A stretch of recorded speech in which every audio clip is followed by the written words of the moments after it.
Hey guys, hope you had a good weekend and it's time for chapter 5. So, whether you're listening along, reading along, listening, then reading on your own, I hope you're still out there. I've only received one vote for our next book, and that person voted for Charlotte's Web and the Gorilla book, Ivan the Great, I think it was called.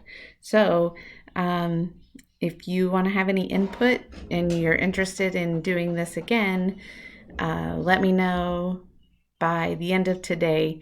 That way we have time to order the books, what you're interested in listening to next. Okay, chapter 5. John hung up his coat, got his notebook and pencil out of his locker, and sat down at his small table just in time for the second bell when Miss Plimsoll walked silently into the classroom. As soon as she appeared in the doorway, all the chattering and scuffling stopped. Page 56. The 20 boys and girls sat straight in their chairs and looked straight ahead at the clean blackboard. "Good morning, children," Miss Plimsoll said. "Good morning, Miss Plimsoll," the class answered respectfully. Miss Plimsoll sat at her high desk, blinking her eyes as she surveyed the room.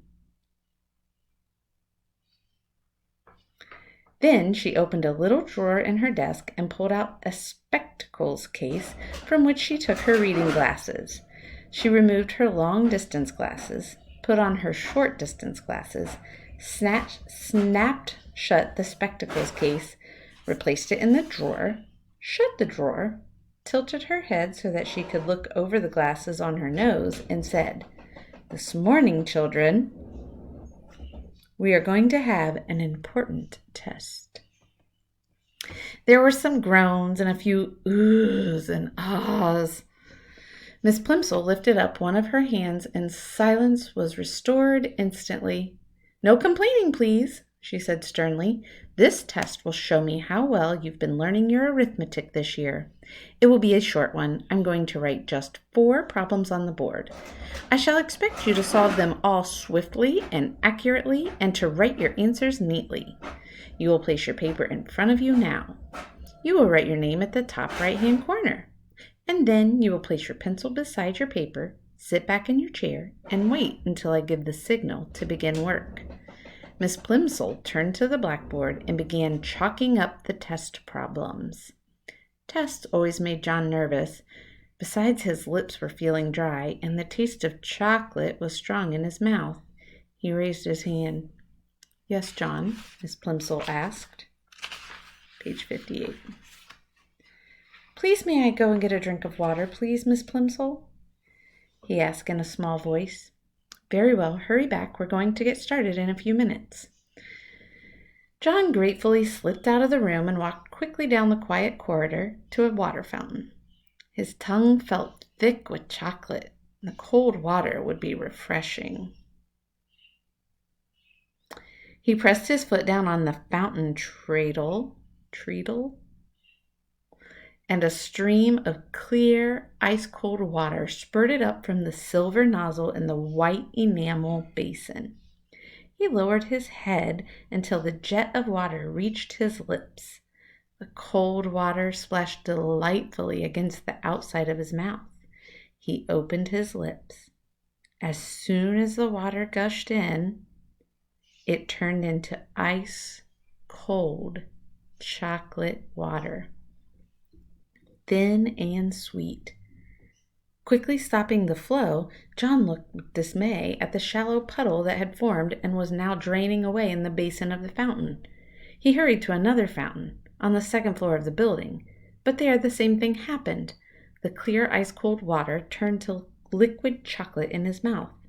When John finally got back to his classroom, all the other pupils were bent over their tables, busily scratching away.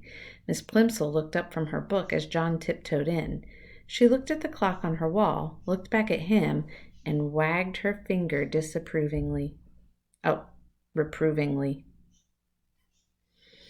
John began on the first of the 4 problems, but he was so worried about the chocolate water that he couldn't keep his mind on his work.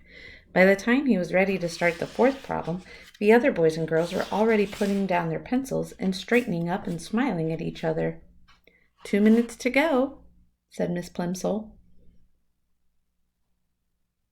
You guys could do those problems. On page 61. 2 minutes to go, said Miss Plimsoll. Concentrating hard, John took the end of his pencil between his teeth and began to nibble it. It immediately turned to chocolate. Then he noticed an even more disturbing change. Although he had taken the pencil out of his mouth as soon as the first piece of chocolate had crumbled off, the pencil was continuing to change to chocolate. The chocolate was slowly but steadily moving down the pencil, replacing the wood and the lead inside, changing it into a chocolate pencil before John's very eyes. The magic, for John now knew that his power must be magic, was apparently getting stronger. By the time the whole pencil had changed from red, yellow, and black to dark brown, Miss Plimsoll was announcing that only a few seconds remained in which to write down the final answer. Just a minute, John pleaded. Shh, Miss Plimsoll cautioned him, holding a finger to her mouth. Shh, chorused the slow workers, who were becoming almost as excited as John. But John felt worst of all. He felt sure that he could finish the problem and write down the correct answer, if only he had something to write with. Oh, excuse me. But Miss Plimsoll, he begged in a loud whisper, my pencil turned to chocolate. Hush, John, Miss Plimsoll said. I'll speak to you after the bell.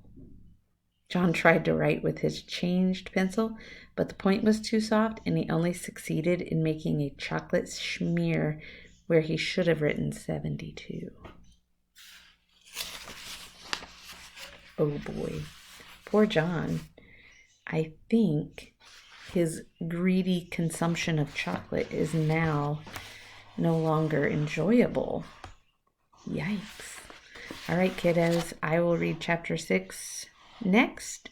I hope that you are enjoying the book, and this Friday we will do a Zoom. So if you want to talk about the book this Friday, that would be June 5th. So June 5th, 10:30, we can Zoom about Chocolate Touch. And again, if you want to vote, make sure you send me a dojo message with your vote, and there's a list of books on there. So if you want to check them out at Scholastic, go ahead. If you don't care, I'll pick a book and you can follow along or listen along, whatever you want.